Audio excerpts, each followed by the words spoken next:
Leader वो होता है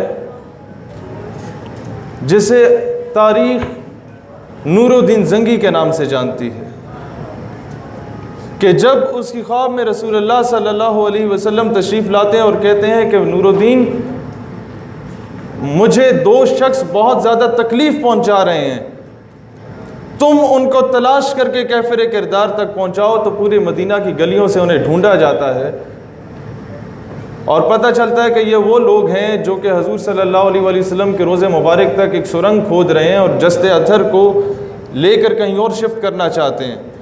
तो जब उन्हें ढूंढा जाता है, उन्हें कैफिर किरदार तक पहुंचाया जाता है, तो नूरुद्दीन जंगी मदीने की गलियों में चिल्लाते हुए रोते हुए फिरते हैं, अपनी किस्मत पे नाज करते हैं कि मेरे आका ने मुझे चुना इस काम के लिए। लीडर ये होता है जो आजिज़ी को पसंद करता है, जो अपनी निस्बत पे नाजा होता है। आज हम लोग मगरिब पर सारा मलबा डाल देते हैं कि उन्होंने हमें तबाह कर दिया। कल मैं मुल्तान में एक टीचर कह रहे थे कि मगरिब हमारा दुश्मन नहीं है, कोई आपके ख़िलाफ़ साजिश नहीं करता, आप ख़ुद उस साजिश को एक्सेप्ट करते हैं। और इसमें कोई शक नहीं है कि 70 सालों से हमें विरसे में ग़ुलामी मिलती आ रही है और हमें समझ नहीं आ रही। इकबाल ने इसीलिए कहा था कि यूरोप की ग़ुलामी पे रज़ामंद हुआ तू, मुझको गिला तुझसे है यूरोप से नहीं है। अब हमें लीडर कौन है जिसने इस कौम को बनाने वाले कायदे आज़म की तरबियत की? वो हज़रत इकबाल। आपका कोई यूथ एक्टिविस्ट यहाँ से चला जाए चाइना या अमेरिका किसी किस्म के दौरे पे, तो सारे इकट्ठे हो जाते हैं कि जी अच्छा वहाँ क्या देखा, कितने खूबसूरत लोग थे, कितने हसीन व जमील मनाजिर थे।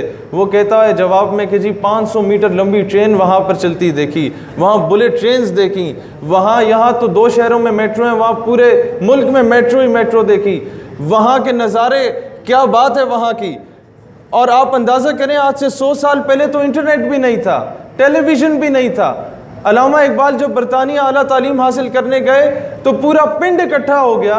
And they asked him a question कि इकबाल उथे की वे क्या, what have you seen there? Iqbal, क्या वहाँ के नज़ारे, क्या वहाँ की अट्रैक्टिवनेस आपको अपनी तरफ माइल कर सकी? इकबाल रिप्लाइड, खीरा ना कर सका मुझे जलवाए दानिश फरंग। इकबाल, तुमने क्या देखा कि वहाँ के जलवे, वहाँ के नज़ारे, वहाँ की अट्रैक्शन, वहाँ का हुस्न तुम्हें अपनी तरफ माइल नहीं कर सका? क्या देखा हो? ही रिप्लाइड, खीरा ना कर सका मुझे जलवाए दानिश फरंग, क्योंकि सुरमा है मेरी आंख का खाके मदीना व नजफ। कि उसकी निस्बत, अपनी डायमेंशन दुरुस्त रखी थी इन लोगों ने। इन लोगों ने किसी की गुलामी नहीं की थी, इन लोगों ने गैरों के आगे कशकोल नहीं फैलाए थे। आज मैं आपको बताता हूँ, ये जो बात हो रही थी इकोनॉमिकल क्राइसिस की, मैं आपको थोड़ा सा समझाना चाहता हूँ। मुझे वो अंग्रेज़ी की उस तरह की टर्मिनोलॉजीज़ तो नहीं आती मुंह डिंगा निगा करके बोलने की। मैं आपको एक सिंपल अंदाज में समझाना चाहता हूँ कि आपके जो इकोनॉमिकल क्राइसिस है उसकी वजह क्या है। सबसे पहले तो आपको बताता हूँ जो कर्ज़े हम लोगों ने लिए, आपका इंटरनेशनल इस्लामाबाद एयरपोर्ट गिरवी रखवाया गया है, आपको शायद ना मालूम हो। आपकी नेशनल हाईवे सारी गिरवी रखवा दी गई हैं, आपको मालूम नहीं होगा। मोटरवे हमारी गिरवी रखवाई गई है, आपको मालूम नहीं होगा। बादशाही मस्जिद और उसमें मौजूद सारे जितने हजूर और इमाम हुसैन से रिलेटेड वहाँ चीज़ें मौजूद हैं, वो तबरुकात गिरवी रखवा दिए गए, आपको शायद मालूम नहीं। और सबसे बढ़ के आपके जो तालीमी निसाब पे इन्वेस्टमेंट की जाती है और हम नारे लगा रहे होते हैं, यूएसएड की मद में जो अरबों डॉलर्स हमें दिए जाते हैं, आपको मैं बताता हूँ वो आपके फूफी के बच्चे हैं जो आपको दे रहे हैं। डिमांड्स होती हैं ना कुछ। मैं आपको कर्जा देता हूं तो आई एक्सपेक्ट फ्रॉम यू कि मेरे जूते भी पॉलिश करो, मेरी गाड़ी पे भी कपड़ा लगाओ। मैं तुम्हें लात मारूं, तुम्हारी जुर्रत नहीं होनी चाहिए बात करने की, क्योंकि मैंने कर्जा दिया। मैं तुम्हारी बेटी को उठा के ले जाऊं आफिया सिद्दीकी की सूरत में, तुम्हारी जुर्रत नहीं होनी चाहिए बात करने की। मैं तुम्हारे 2 बच्चों को कत्ल कर दूं रेमंड डेविस की सूरत में, तुम्हारी जुर्रत नहीं होनी चाहिए बात करने की। मैं तुम्हारे बच्चे को इस्लामाबाद की सड़कों में अपनी गाड़ी के नीचे कुचल डालूं कर्नल जोसेफ की सूरत में, और तुम उसे सलूट मार के नूर खान एयरबेस से रात की तारीकी में वापस भेज दो क्योंकि तुम मेरे मकरूज हो। इसी तरह अब इसका हल क्या है? आज से पहले एक मुहिम चली थी, कर्ज उतारो मुल्क बचाओ। तो माँ बहनों बेटियों ने अपने जेवर दे दिए थे, लोगों ने अपने प्लॉट दे दिए थे, घर दे दिए थे, और हुआ क्या कि उसका रिकॉर्ड मेंटेन नहीं किया गया। क्लर्क से लेके वजीर आजम तक सब ने वो पैसा खाया। आज इसी वजह से चीफ जस्टिस मिन्नते तरले करता फिर रहा है और उसे कोई टका नहीं दे रहा। वरना ये एक डैम बनाना, एक पाकिस्तानी कौम कुर्बानियों वाली कौम है, इसके लिए मुश्किल नहीं है। लेकिन मसला ये है कि ट्रस्ट नहीं कर रहे ये लोग। ट्रस्ट मेंटेन करें। मैं कहना चाहूँगा, शायद सख्त बात हो, पाकिस्तान की तमाम पॉलिटिकल पार्टीज़ और रिलीजियस पार्टीज़ को ऑन बोर्ड लिया जाए इस बेस पे कि ये मामला किसी एक मकतबा फ़िक्र का नहीं है, किसी एक सूबे या किसी एक पॉलिटिकल पार्टी का नहीं है। पाकिस्तान को स्टेबलाइज करने के लिए हम सबको एक होना होगा। अब एक कड़वा घूंट भरें खान साहब और सबको ऑन बोर्ड लें। ये हमारे आने वाली नस्लों के मुस्तकबिल की बात है।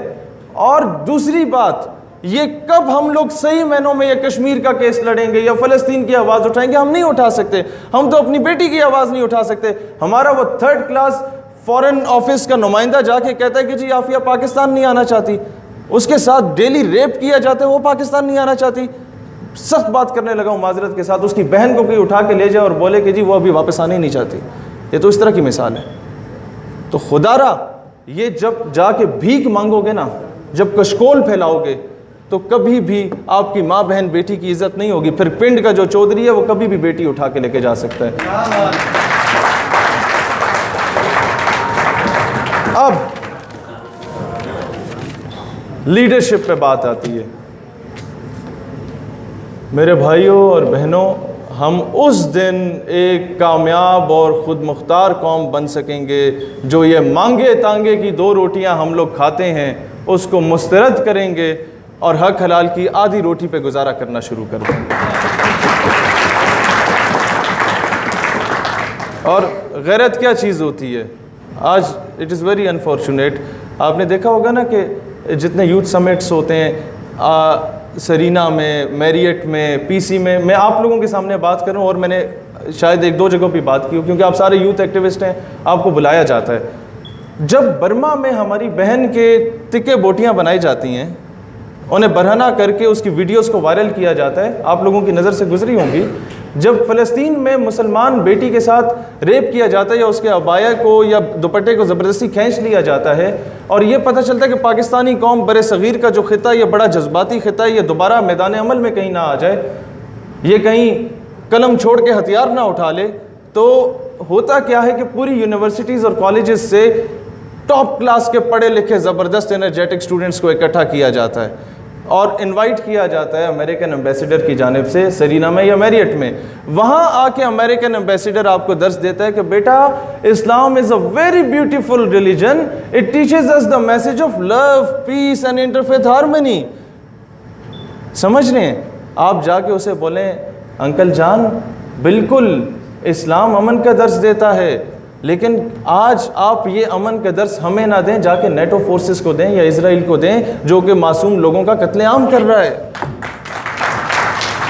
असल दहशतगर्द को दहशतगर्द कहना सीखो।